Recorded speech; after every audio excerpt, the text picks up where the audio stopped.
Hello and welcome to Commerce Made Easier.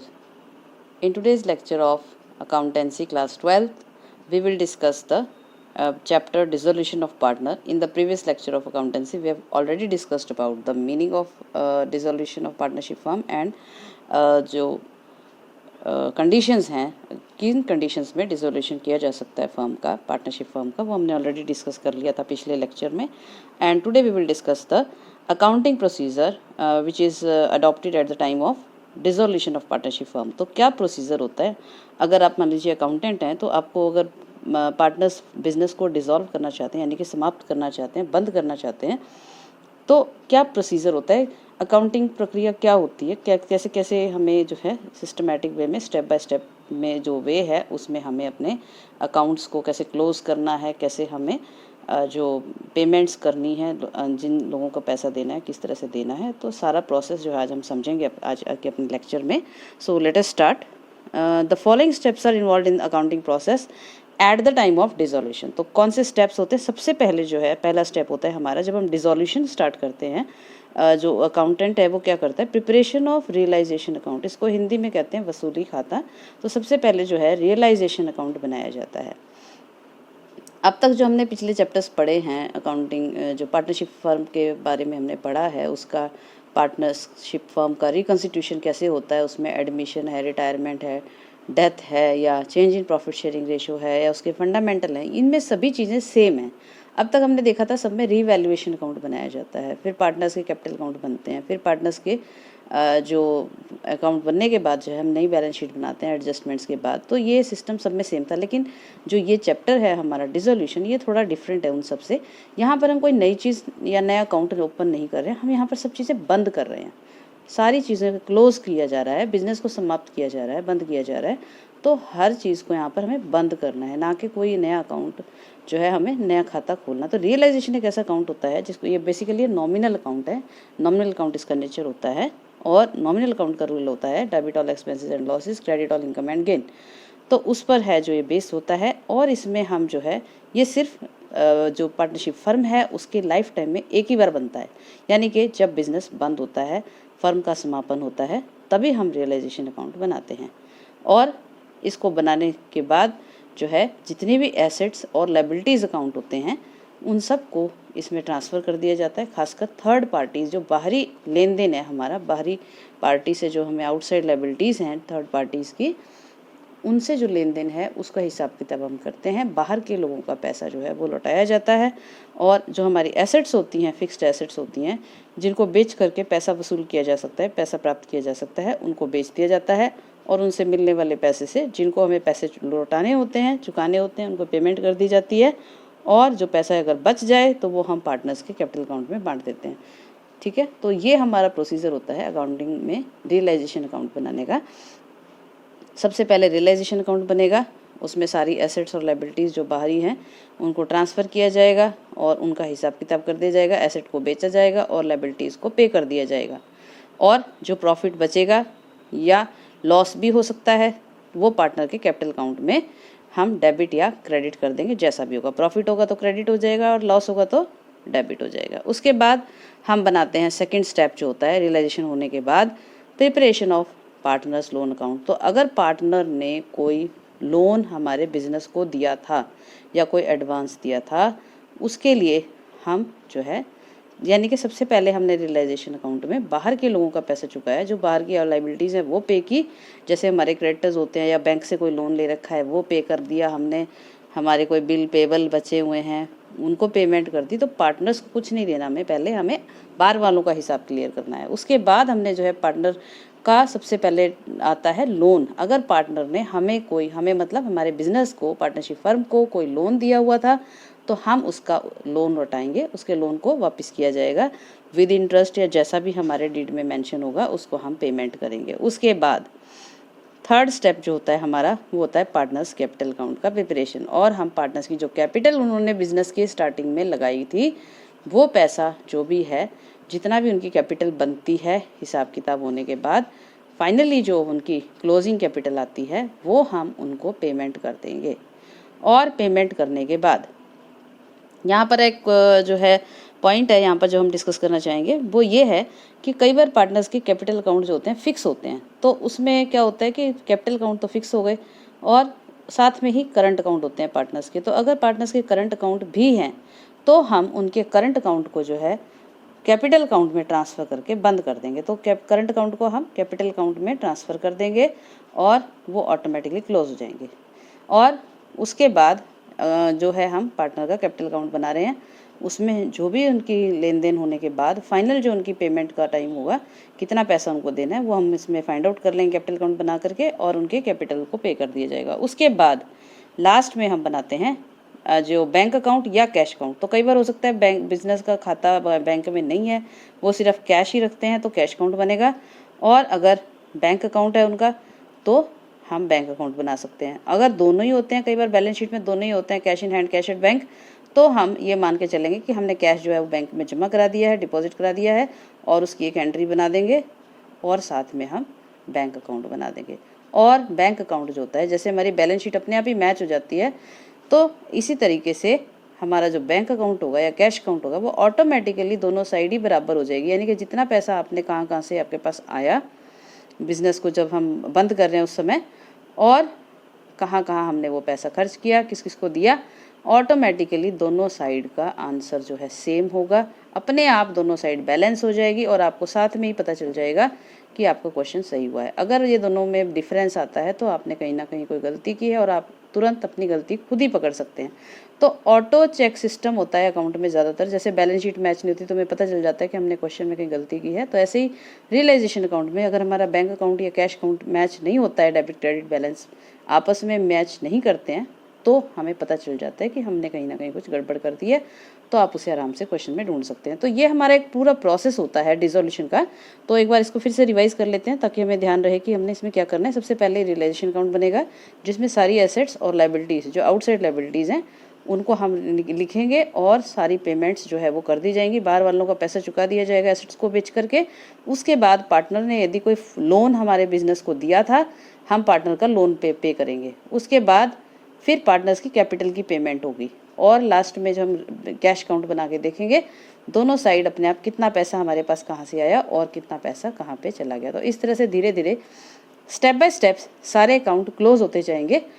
जैसे कि realisation account में सारी एसेट्स और लायबिलिटी अकाउंट क्लोज हो जाएंगे ट्रांसफ़र करने से, और उसके बाद पार्टनर का लोन अकाउंट है जो वो पे कर देंगे वो क्लोज हो जाएगा। फिर पार्टनर की कैपिटल जो है पे हो जाएंगी वो क्लोज हो जाएंगी, और बैंक अकाउंट अपने आप ऑटो बैलेंस हो जाएगा जब हम इसको बनाएंगे, और ये भी क्लोज हो जाएगा। इस तरह से धीरे धीरे स्टेप बाय स्टेप हम सभी अकाउंट्स को बंद करते हैं। तो इसमें कोई नया अकाउंट ओपन नहीं करना, हम क्या कर रहे हैं, हम अकाउंट्स को क्लोज कर रहे हैं। क्यों कर रहे हैं? क्योंकि हम बिजनेस को बंद कर रहे हैं। तो ये एक पूरा प्रोसेस है अकाउंटिंग का जो हम अडॉप्ट करते हैं eight the time of dissolution of partnership firm. Now let us discuss the first step, that is preparation of realization account. तो अब हमारे पास यहाँ पर रियलाइजेशन अकाउंट का एक फॉर्मेट है which is a nominal account, और ये जैसे मैंने पहले भी आपको बताया है कि ये कब बनाया जाता है, जब हम बिजनेस को बंद करते हैं। पार्टनरशिप फर्म के क्लोजर पे ये अकाउंट बनता है, और इसका जो एक फॉर्मेट है हमारे पास है। हम डेबिट साइड देखते हैं हमारे पास क्या क्या आइटम इसमें डालते हैं। तो डेबिट साइड जो होता है हम डालते हैं to all the assets count, जितनी भी हमारी एसेट्स होती हैं, excluding assets that can not be realised in cash. तो हम इसमें बहुत सारा की एसेट होती है हमारी बैलेंस शीट में, तो कुछ एसेट्स ऐसी होती हैं जिनको हम बेच सकते हैं और उनके बदले में हमें पैसा मिल सकता है, और कुछ एसेट्स ऐसी होती हैं जो सिर्फ नाम की एसेट्स होती हैं मगर उनको बेच करके पैसा नहीं कमाया जा सकता या लाया जा सकता, उनको हम इसमें रिकॉर्ड नहीं करते हैं। तो जो नाम मात्र की एसेट्स होती हैं, जैसे discount on issue of discount जो है आपने किसी को दिया हुआ है उसको हमें राइट ऑफ करना है, वो अभी तक राइट ऑफ नहीं होता जब तक उसे हम बैलेंस शीट में दिखाते हैं, तो वो आपका इसमें आता है। डेफर्ड रेवेन्यू एक्सपेंडिचर होते हैं, जैसे वो एसेट साइड शो होते हैं, डेबिट बैलेंस वाले आइटम्स होते हैं जो एक्सपेंडिचर्स अभी राइट ऑफ नहीं हुए हैं, वो इसका बैलेंसेस यहाँ पे आते हैं। प्रॉफिट और लॉस अकाउंट का डेबिट बैलेंस होता है, कई बार वो इसमें शो होता है। तो इन चीज़ों को हम जो है बेच नहीं सकते हैं, इससे हमें पैसे नहीं मिल सकते, तो इसको हम एसेट्स की साइड शो नहीं करते हैं। फिक्टिशियस एसेट्स जो होती हैं वो उनको शो नहीं किया जाता है। तो इस तरीके से सिर्फ वही एसेट, जैसे लैंड है, बिल्डिंग है, प्लांट है, मशीनरी है, बिल रिसीवेबल्स हैं, डेटर्स हैं, तो इस तरह की जो भी तमाम चीज़ें होती हैं जिनसे हमें पैसे मिल सकते हैं, बेच करके कुछ ना कुछ प्राप्त होगा, उनको इंक्लूडिंग गुडविल। अब यहाँ पर ध्यान देने वाली बात यह है कि पिछले जितने भी चैप्टर्स थे सब में हमने जो भी किया था उसमें हमने गुडविल को हमेशा ही क्या किया था, अगर वो बैलेंस शीट में है पुरानी गुडविल उसको पार्टनर्स के अकाउंट में डेबिट कर दिया था, नहीं है तो पार्टनर्स के अकाउंट में क्रेडिट कर दिया था। लेकिन यहाँ पर गुडविल जो है वो पार्टनर्स में डिस्ट्रीब्यूट नहीं करनी है या उसको डेबिट नहीं करना है। अगर आपकी बैलेंस शीट में जो है गुडविल शो हो रही है तो हम उसे कहाँ दिखाएंगे, दूसरी एसेट्स की तरह ही जो है हम उसको इसमें एसेट्स में दिखाया जाएगा और उसको किसी भी पार्टनर को नहीं दिया जाएगा। तो इसकी भी जो भी उसकी क्योंकि गुडविल जो होती है उसको बेचा भी जा सकता है और वो खरीदी भी जा सकती है, तो उसकी एक अदर एसेट्स की तरह ही उसकी एक वैल्यू होती है, तो मार्केट वैल्यू होती है। तो इसलिए इसको जो है हम पार्टनर्स में डिस्ट्रीब्यूट नहीं करेंगे,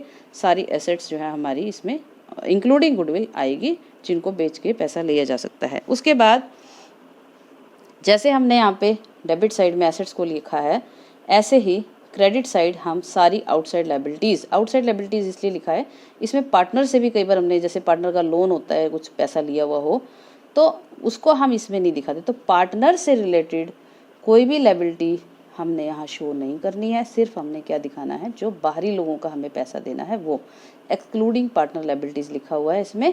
और उसके अलावा जो बैलेंस शीट में और क्या होता है, प्रोविज़न एंड रिजर्व होते हैं, जैसे कि प्रोविज़न फॉर डाउटफुल डेट्स हो गया या provision for discount on creditors हो गया, या किसी भी तरह का प्रोविज़न हमने बनाया हुआ है, या रिजर्व्स भी हमारे जो हैं वो भी, जैसे आपका कोई भी रिज़र्व होता है वो आपके सारे, खासकर वो रिज़र्व जिनके अगेंस्ट में, जैसे इन्वेस्टमेंट आपकी एक एसेट होती है तो इन्वेस्टमेंट फ्लक्चुएशन रिजर्व हो गया।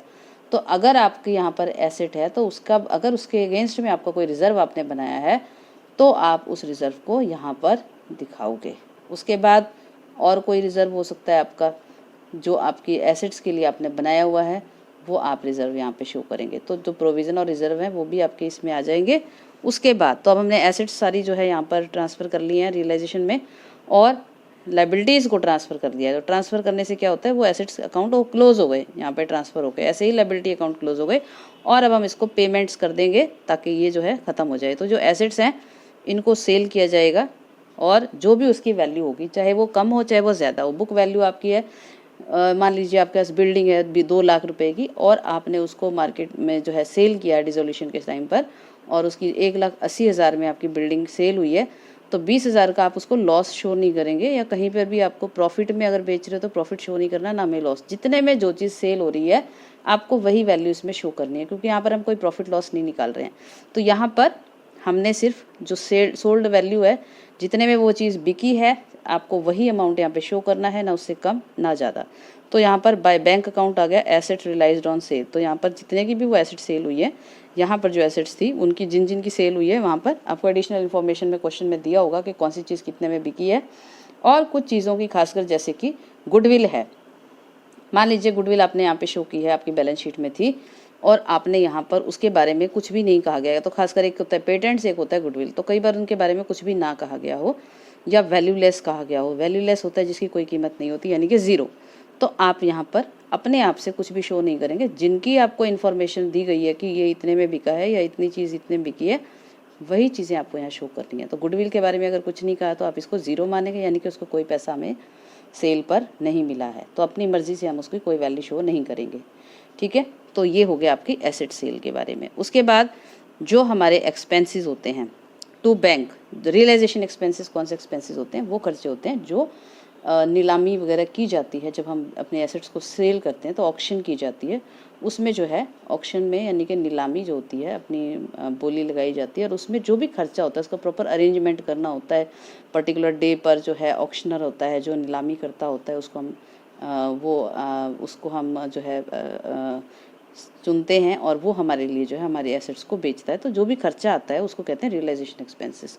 तो वो सारे रियलाइजेशन एक्सपेंसेस पे करते हैं हम टू बैंक। तो रियलाइजेशन में यहाँ पर एक्सपेंसेस शो होते हैं। उसके बाद जो ये हमारी लायबिलिटीज़ थी, चाहे हमारे क्रेडिटर्स थे, चाहे हमारे बिल पेबल थे, या हमारे कोई भी लायबिलिटीज़ थी, वो यहाँ पर जब हम पे करेंगे तो यहाँ पर हम डेबिट साइड दिखाएंगे to bank account, outside liabilities paid.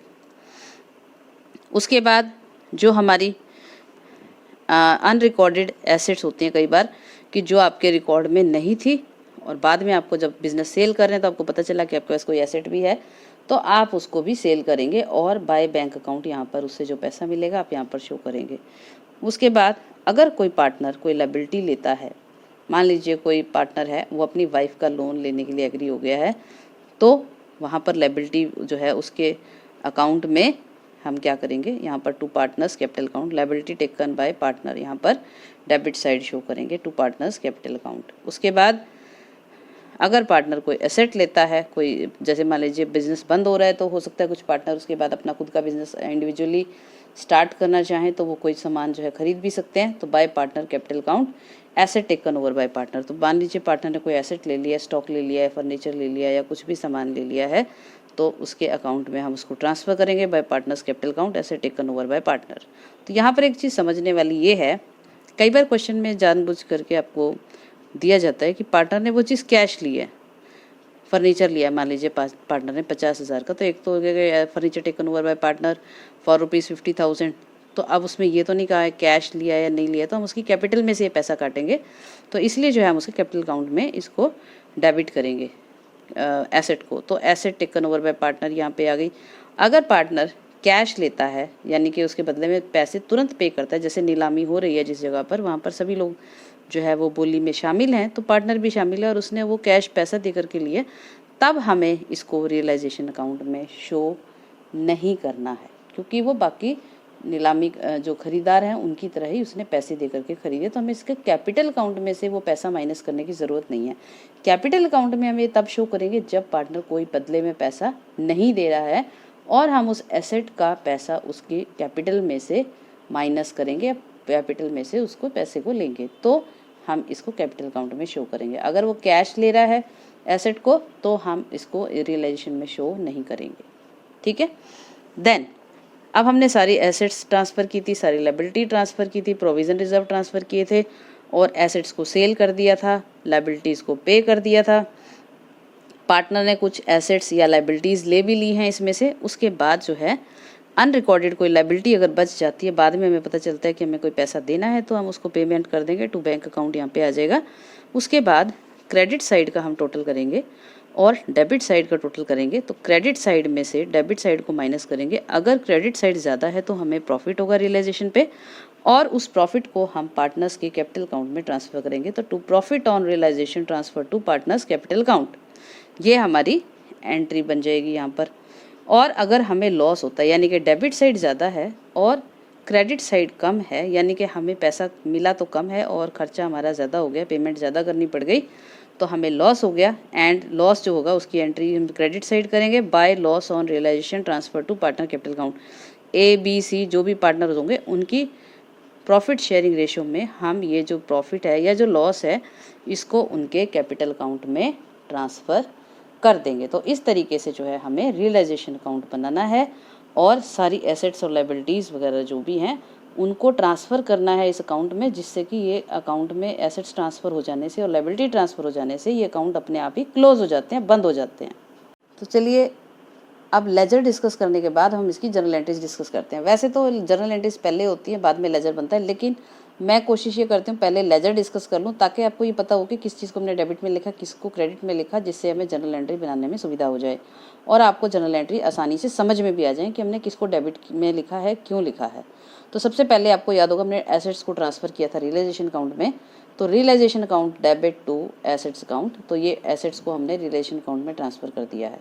तो एसेट्स को क्रेडिट किया है, तो एसेट की वैल्यू जब बढ़ती है तो उसे डेबिट करते हैं, घटती है तो उसे क्रेडिट करते हैं। तो अब ये क्योंकि हम अकाउंट क्लोज कर रहे हैं, बंद कर रहे हैं, एसेट अकाउंट को ज़ीरो कर रहे हैं, तो हमने इसको ट्रांसफ़र किया है, क्रेडिट किया है। इसी तरीके से लायबिलिटीज़ जो होती हैं नॉर्मली वैसे तो क्रेडिट होती हैं, लेकिन हम इसको डेबिट करें क्योंकि हम इसको अकाउंट को क्लोज करना है हमें लायबिलिटीज़ को और रियलाइजेशन में ट्रांसफ़र करना है।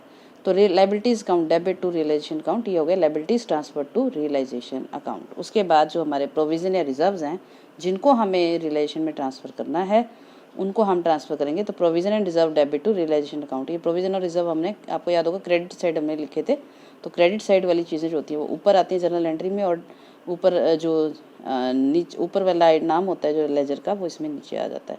और उसके बाद हम जो है रियलाइजेशन एक्सपेंसेस पे करेंगे, तो realisation account debit to bank account, ये हमारी रियलाइजेशन एक्सपेंस पे करने की एंट्री हो जाएगी।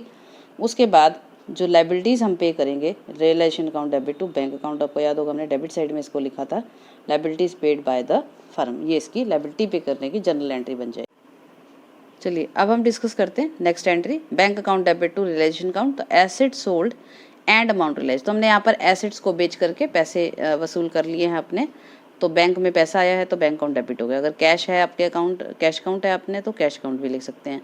देन अनरिकॉर्डेड एसेट बेचते हैं जब हम, उसके लिए एंट्री करते हैं bank account debit to realisation account unrecorded asset sold, तो बैंक अकाउंट में पैसा आया है आपका तो टू रियलाइजेशन अकाउंट यहाँ पर आ गया। उसके बाद realisation account debit to partners capital account, यहाँ पर liability taken over by partner, तो पार्टनर कैपिटल अकाउंट को हमने क्रेडिट कर दिया है जब वो कोई लायबिलिटी ले रहा है।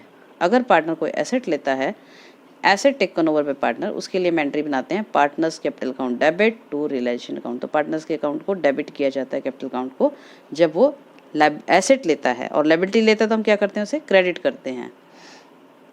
उसके बाद जो हम लास्ट एंट्री करते हैं वो है realisation account debit to all partners capital account, जो अगर प्रॉफिट है तो profit on realisation transfer to partners capital account, तो हमने इसको जो है पार्टनर्स के कैपिटल अकाउंट को क्रेडिट करना है जब हमें प्रॉफिट होगा। अगर लॉस हो जाता है तो हम इस एंट्री को उल्टा कर देंगे, यानी कि पार्टनर्स के कैपिटल अकाउंट को डेबिट कर देंगे और रियलाइजेशन अकाउंट को क्रेडिट कर देंगे, तो इसकी एंट्री बन जाएगी all partners capital account debit to realisation account in case of loss, तो हम इसको एंट्री को उल्टा करेंगे, जब लॉस होगा तो इसका रिवर्स एंट्री। तो यहाँ पर आप इस पेज पे हम देख रहे हैं जो एंट्रीज हमारे पास हैं वो हमने इसमें अब आगे जो है 3 ही नाम आ रहे हैं हमारे, या तो बैंक अकाउंट आ रहा है, या रियलाइजेशन अकाउंट आ रहा है, या पार्टनर कैपिटल अकाउंट आ रहा है।